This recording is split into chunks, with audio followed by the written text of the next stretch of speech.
We're back. Welcome to the second episode of the Darkives. I'm Jamie talking to Leo. And I'm Leo listening to Jamie. And today we are going to be getting into old medicine and medical treatments. It's kind of gross. Yeah. Should we do a content warning? I don't know. What kind of warnings do we need to be on the lookout for? Maybe.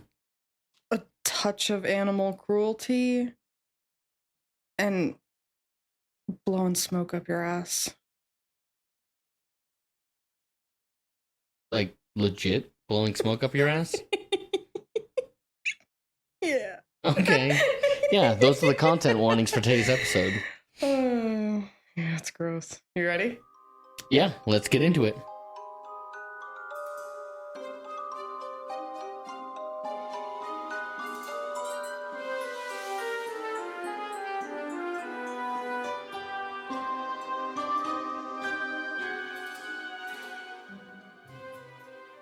And first on our list of old medicine and medical treatments, we have milk transfusions.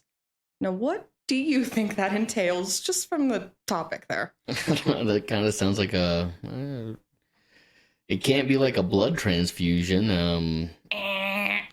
Is it? That is exactly what it is. Into your veins? Yeah. So in the late 1800s, milk transfusions were used in place of blood transfusions. What was the reasoning for that? So the science behind it is that oily and fatty particles in milk were convertible into the white corpuscles of the blood. And what is a corpuscle? It's kind of like a living cell that will float freely in the blood. So, okay. Yeah, okay. So that's their science behind it. Okay. So the first patient that they tested this on had cholera, and they actually lived. So they were like, perfect. This is it. This is the next science miracle that we have. It worked once, so let's just keep doing it. Where's the flaw in that logic? Oh, I mean, it worked. It worked once, but then it didn't. And people started dying naturally. So in 1878, T. Gallard Thomas said, quote, "I should be false to my own convictions if I did not predict for intravenous lacteal injection a brilliant and useful future." Period. He's saying... But what is the useful future in that? Well, we don't need blood. We just need cows. Milk a cow, save a life. That's literally the thought process they had. They were like, yo, homeboy's bleeding out over here. Instead of a couple of pints of blood, let's hook him up with some milk. Bring Bessie in. Get that cow in here stat. Yeah, that's I mean, I guess early medicine, that's okay. Yeah, we're in the late 1800s. We're figuring things out as we go. And this was just a figure it out and maybe die, maybe live, who knows? We're going to learn together. Milk blood. Milk blood.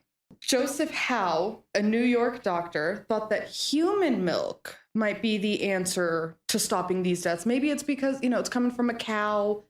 We're not cows. So let's use human milk. That'll stop the deaths. Yeah, bovine milk isn't good enough. Yeah. But the patient's heart rates were dropping. They tended to drop when using human milk in place of blood. Obviously, that was not the answer to stop the patient deaths. They were not dropping with the cow milk, though? I have to imagine they were. I mean, they died. That's about the lowest your heart rate can drop. Yeah. I just didn't know. I didn't know if that was like a new thing that they found with human milk versus the cow milk. No, that's just what this doctor reported. I have to imagine that the cow milk wasn't. I mean, obviously, it wasn't more successful. But human milk was also not the answer. His quote, "The effect of the milk was so clear that all present to the operation expected a fatal termination, but were happily disappointed." Great. They lived. Yay! We didn't kill this one! So obviously, as time went on, we figured out blood was the answer to blood loss. Makes sense. Yeah, we're not going to use milk anymore. Maybe we'll just try to replace the thing that's getting lost. And that was the end of milk transfusions. Okay. What do we got next? Next, we have a rheumatism treatment that comes from a very unlikely animal. And this is just horrid. So in the late 1800s, we're still in that fuck around and find out period. In Australia, people would climb into a whale carcass to treat their rheumatism. All right, and in fear of looking like a silly boy, what's rheumatism? Rheumatism is mostly used with rheumatoid arthritis, but it's just like the inflammation of joints. Like that kind of, it makes it painful to move them. Gotcha. Painful swelling of joints. Gotcha. Yeah, you get it. So patients were told to stay inside the carcass for 20 to 30 hours with occasional breaks, bathrooms, eating and such. But doing that would grant them relief for the next 12 months. So you said 20 hours? 20 to 30 hours. 20 to 30 hours in a whale carcass. I'm good for a year? Not a bad trade-off. I'd spend a day, a little over a day in there. That's fine. Yeah. The problem being that when they came out, they smelled obviously so horrid that they were, there's a quote from a man saying that lepers were treated better because you're covered in whale blood, guts, stench. But that was the whole point. The science behind this one is that the heat and gases emitted by the decomp created a rich sweatbox of healing compounds. I don't even know what to say about that one. It just sounds like 20 to 30 hours of yuck to me. 20 to 30 hours for the promise of a year of relief from your painful swollen joints. And it takes you a month to wash all that off of you. You smell bad for a year, but you feel great. I mean, give a little, get a little, I guess. I don't know. Give a lot, get maybe a little. Love the optimism, though. So this was not only popular in Australia, this actually spread to Europe and the US. The only thing that stopped it was the decline of the whaling industry. So there weren't as many whale carcasses to climb into because we weren't killing as many whales. Makes sense. You ready for the next one? Yeah, bring it on. Here we go. This one started back in the 17th and 16th centuries, and it was used for resuscitation, specifically along the Thames River in England. You ready to hear about this one? I'm going to take a guess. Give it to me. To resuscitate someone by the river, they would grab a branch and smack them in the chest. That would have been a lot more logical than what I'm about to tell you. Okay. That's right. You guessed it. Tobacco enemas. Okay. Little nicotine buzz up the poop chute. I see. Get buzzing from the butt, you're right up. Hey. Buzzing from the butt, you're right up. That's a tagline for... That should have been it. Tobacco enemas. Mm-hmm. So the first time that we, as a civilization, have documentation of this was in 1746. A man's wife fell into the river and they blew tobacco up her ass and she regained consciousness. I am not 100% clear on how they got to that conclusion. So, are they blowing the smoke? This is the blowing the smoke up your ass this thing. This is blowing smoke okay, up your ass. When you said tobacco enema, I literally thought of like a wad of like chew, like, when you see like a baseball player doing the, nope. know? I was thinking like a wad that they were just pumping up there, but no, we're talking about spreading the cheeks and blowing. we going lips to anus blowing. Mm-hmm. Okay. And not for fun. That's something. wild. That's wild. That's out there for, oh my God, she's passed out. What do we do? Blow some smoke up her butt. Yeah. The theory here is that tobacco would stimulate respiration and the smoke would warm and dry the patient's insides.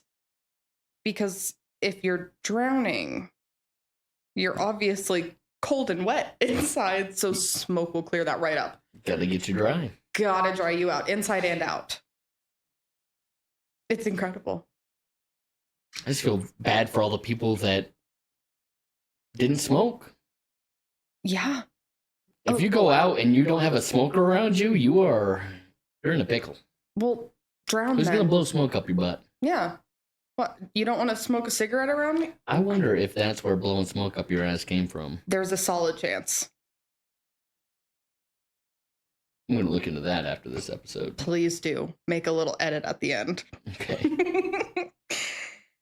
This became so popular that they actually made special devices and placed them by the river with signs stating that you would get a reward if you resuscitated somebody via tobacco enema.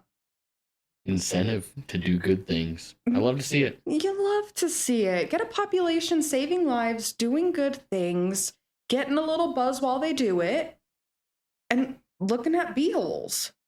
I am behind this. Except for, going up to a stranger and doing it. I don't know if I'm...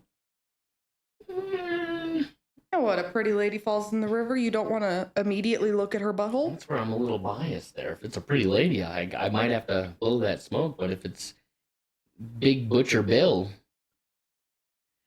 He deserves to live just as much as a pretty lady. I'm not saying he doesn't deserve it. I'm just saying it might not be me blowing the smoke. If it's just... I ain't gonna blow smoke up Bill's ass. You know what I'm saying? You got to. He's been straight with me. I ain't gonna blow smoke up his ass. There's a reward. Yeah. Be the person you would want him to be for you. The reward is not looking Bill in the eye every day after that. Passing by the river and looking up at the clouds. Remember the day I spread Bill out right by the lake shore, you know? You saved his life. He owes you everything. Okay. So you had to blow the smoke up the ass, but doctors soon realized that could be dangerous due to potentially getting a piece of, and I am so sorry for saying this out loud, but getting a piece of germ-covered poop in your mouth. So they went straight to rectum. It was lip locking up in there. You're making out. Yeah. You're in there. But great news. It's literally Human Centipede light. Yes. But and if you haven't watched that, don't. Yeah, don't. Yeah, don't watch that movie. Any of them. Don't. You want to hear the good news, though? Yeah. They replaced mouth to anus with a handy-dandy little smoke blower. Now, I want you to picture... I'm picturing what they used to, stoke fires back in the day. The big pumps. I cannot believe how spot on you are. Yeah? That is exactly what I was going to tell you to picture. That's it. That was the solution. Stick no more that sucker up in there and... Yeah. Perfect. That was the answer. Yeah. Bill, you're saved now. I got Bill down by the shore all day now. Well, I got my smoke blower with me. That's lucky for Bill. Yeah. He's grateful for the day they invented that. Mm. Now, this practice actually started becoming used for more than just resuscitation. They started using it for headaches, hernias, stomach cramps, even cholera. Cholera's back, and it's being healed again. What can't a little smoke up your poop chute do? I'm struggling to think of something. It seems to have been a cure-all. Did it actually work on some people? Or is this one of those like snake oil things, like, I'm just trying to figure out, did it actually work, or is this just ridiculousness? I cannot attest. I have yet to try a tobacco enema in my life. Yeah, I'm just saying, why'd we stop doing it? People start getting colon cancer? Well, we actually stopped doing it in the 1800s after a British physician named Benjamin Brodie started publicizing the negative effects of tobacco. Okay, so kind of started on like a little smear campaign, and people were like, maybe I shouldn't put this up my butt. Look at that. We lost the cure-all because of anti-tobacco campaigns, but we still got cigarettes out here today. That's what's going on. That's what they were like. You can't take my cigarettes away, but I can muscle through a headache, I guess. Yeah, we stopped putting it up our butts, put it in our mouths, and got cancer instead of curing headaches. We need a deep dive on this. I need to know more about this smoke up the booty and how legitimate it is. In terms of the effectiveness, a Discover magazine article from October of 2023 says there is no modern evidence to support its use in this situation, referring to resuscitation. The pain and indignity of having a blunt instrument violently thrust up one's rear passage must have had some restorative effect. And here I am leaning the other way now on this. You're right. That is wrong. You're right. That is wrong. Interesting. What do you mean? Blowing smoke up someone's butt. Oh, yeah. I was kind of team blowing smoke up the butt. Yeah. And now I'm like, yeah, no. They jolted awake because you were shoving something up their ass. Yeah, because you're blowing hot tobacco up their ass. That'll probably wake somebody up real quick. And just shoving something up there probably wake you up pretty quick. Oh my! Once they invented the little thruster, the blower. Yep. Yeah, that little metal tip going up your booty hole. That's waking anybody up. I don't care if I'm on the brink. You shove that thing up my butt, I am right as rain. Here I am. Did they have Vaseline yet? I don't know. I can't. Man, if Vaseline was around, no, they said it probably was. It was probably that, not the tobacco. Never mind. I'm back off. I'm not on team tobacco anymore. Why are you trying to make this work so bad? What? You want tobacco up your butt. I was intrigued. I'll give it that. I'll give you that. You take a you take a shooter up the butt and you get buzzed pretty quick. I haven't done it yet, but Steve-O has. Don't say yet. I'm what? Somewhere between a third and halfway through my life. I gotta have to. I might do it completely different. I don't know. You gonna get real weird with it? I could. I get real reserved. I get real weird. We don't know how it's gonna go. Can't wait. Stay tuned. You ready for the next one? Our fourth one on this list. The cannibalism cure. It's a real showstopper, this one. Now, this cure was used as far back as ancient Rome, used all the way up until the 18th century. You ready for the details? Let's hear how it happens. How do we cure my cannibalism? No, you're not curing cannibalism. You are curing with cannibalism. Oh. Should have specified. That changes it, yeah. Different. Okay. I thought you were curing cannibalism, but... No, we're using cannibalism as the cure. Yeah, cannibalism cures, evidently. Well, let's see. A very famous man, maybe you've heard of him, Leonardo da Vinci. I know that guy. He once said, "In a dead thing, life remains which, when it is reunited with the stomach of the living, regains sensitive and intellectual life." If that sounded weird and choppy, that's because it's coming from Leonardo da Vinci, and... Oh, that made perfect sense to me. When something dies and you put it into the stomach of a living thing, you basically absorb like their intellect and life force. That's what I'm hearing. Flawless. Is that right? Sounds good. Yeah. Yeah.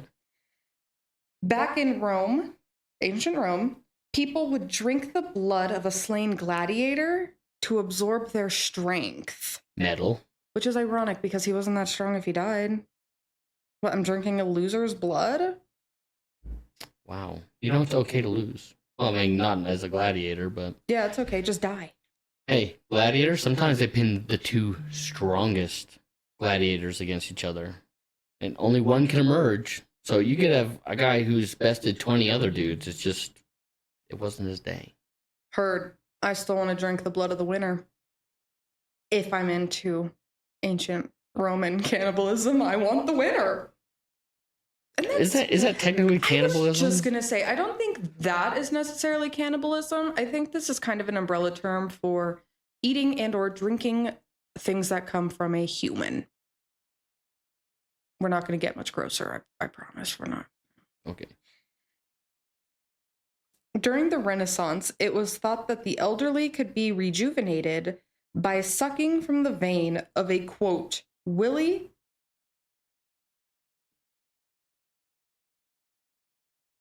Sucking from a willy. We're cutting that. Cut that. Oh, we're cutting that out? Cut that. I'm probably not cutting that out. Cut that. Oh. Okay. From sucking on a willy? A willing, healthy, happy teen. Oh, a willing, happy, healthy teen. I haven't met many happy, or they're probably healthy, but most of them aren't happy. They're pretty angsty. I mean, the healthy, they're putting all sorts of crazy stuff into their bodies. Teens are wild. Some are good. Oh. But they've all got angst. All of them got angst. Every friggin' one's got angst. And if we're absorbing life forces, I don't think I want it coming from a teen. Looking back at... Yeah, look what talking about them just did to your attitude. You went from up to down. I'm remembering me as a teen. I wouldn't want that life force. It was crazy. It's wild. In 17th century Germany, a cure came about, which consisted of a dried jerky of wine, myrrh, aloe, and chopped up corpses. Delicious. I can't imagine the making of that cure. I don't know what that would look like. Soup? Chunky soup. Chunky soup? Little Campbell's chunky? A little, give me the ingredients one more time. A dried jerky of wine, myrrh, aloe, and chopped up corpses. Oh, never mind. That's not like a soup at all. That's like it's like a ball of meat. A rubbed ball of meat with herbs on it.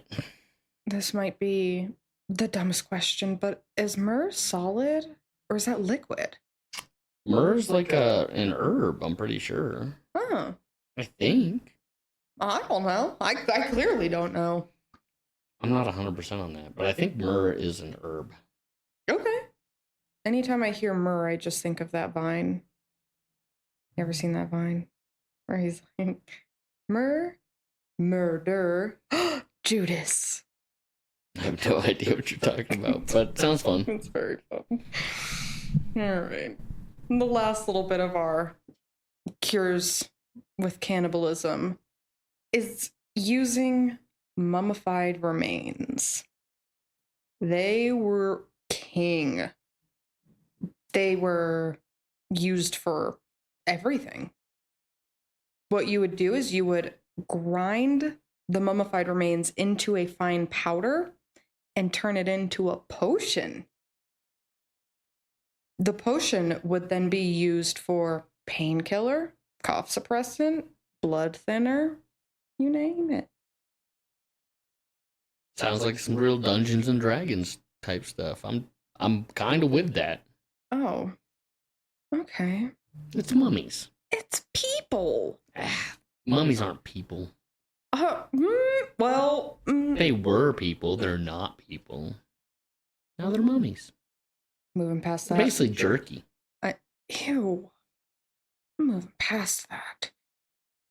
It actually became so popular that it made a fake mummy trade absolutely thrive. People were just selling fake mummies. And the potions that were being used were actually just made from executed criminals and other shady sources. It got a little... So they didn't work. See? And that's where our mummy potions went. They polluted it with fake mummies, and the potions didn't work. They had to stop using them. If they just kept the mummies, I mean, probably would have had a potion still. How long does it take to dry a person out enough to grind them into a fine powder? They're mummies. They're dry. Well, yeah, but how long does it take for a human to dry? How long does it take to turn into mummy jerky? It depends on the elements, honestly. Should ask the Egyptians. The ancient Egyptians. You throw them over a smoker, don't take long at all. Ew. What a terrible thing. You're asking questions. I'm just throwing the best answers I can at you.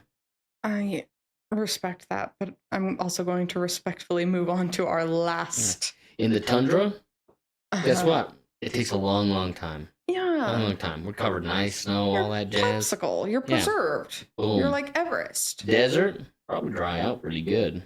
No, you'd just liquefy. No, in the desert, you dry out still. It take longer. Over a smoker,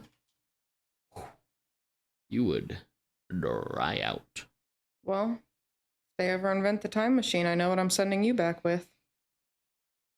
What's that? A smoker. Oh, okay. You're going to keep the mummy... Like a pig smoker. Yeah, you're going to keep the mummy potion industry alive. They could kill him back in the day. You probably would. Now, are you ready for our most famous and last treatment? Let's hear it. Snake oil. There it is, the infamous snake oil. We are getting into snake oil. Now, this had been used for centuries in traditional Chinese medicine. They used it for inflammation, arthritis, and other kind of joint problems, like rheumatism, minus the whale corpse. Got it. The Chinese laborers came to America in the mid-1800s, and they think that they just kind of shared their snake oil medicine. You know, your laborer, long day, joints hurt, have some snake oil. I got you, bud. And that's how it came into America's little sight of vision. The problem with this, though, is that obviously we have no Chinese snakes here. They use Chinese water snakes. And obviously we don't have any of those out here. So the answer to this was shady little con men, little salesmen, just started using rattlesnakes. The whole point. It's honestly better than what I thought snake oil was. I thought snake oil was just them.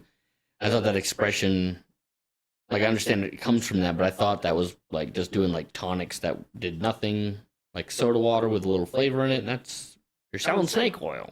You're getting ahead of me here. Oh, sorry. You're on your A game today. Obviously, though, the rattlesnakes didn't work. The whole point was that it was coming from these Chinese water snakes, and now we're just trying to use rattlesnakes.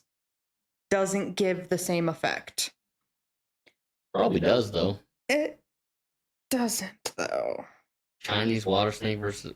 What is in a Chinese water snake that heals you? Well, I don't know. I'm not a snakeologist. I'm thinking it's all snake oil, like the phony snake oil. I actually do know.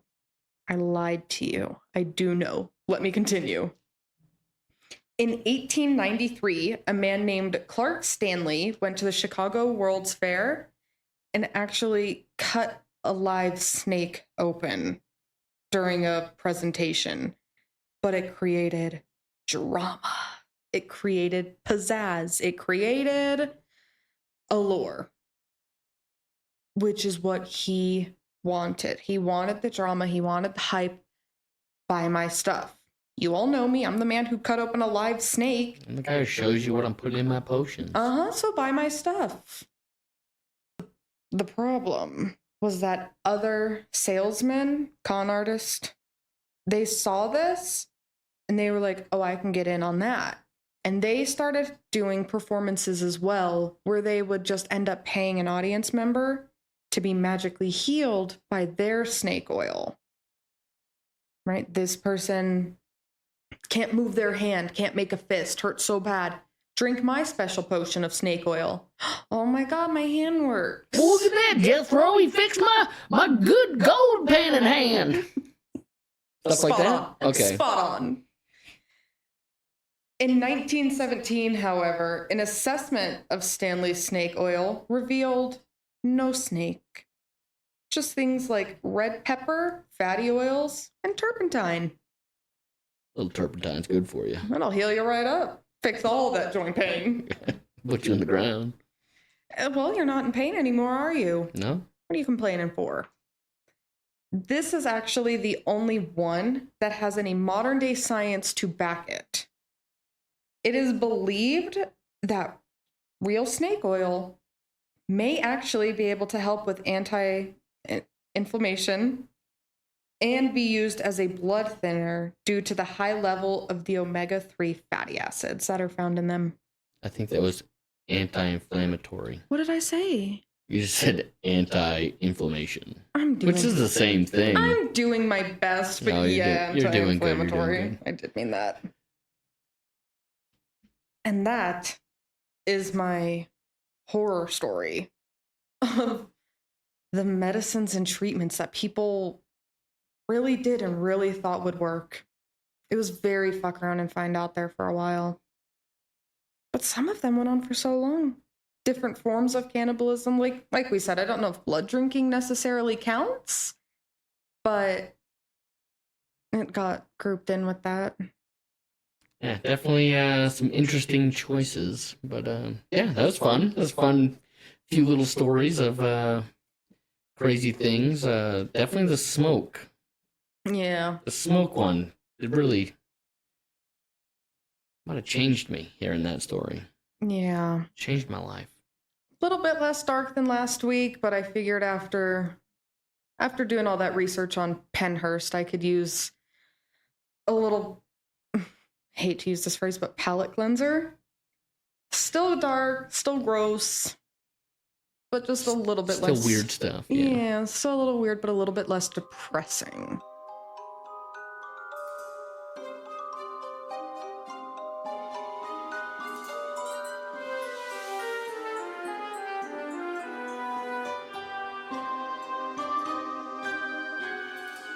Thanks for listening to another episode of the Darkives. Hope you learned something new today. I know I did. Tune in again as we uncover another Darkive together. Yeah, we'll see you guys next time. For those of you curious, blowing smoke up your ass is a phrase due to magicians back in the day. Because of their smoke and mirrors, it's to imply deception or lying of some sort, and has nothing to do with tobacco being blown up your booty. And myrrh is actually a sap, not an herb. The more you know. Catch you guys next time.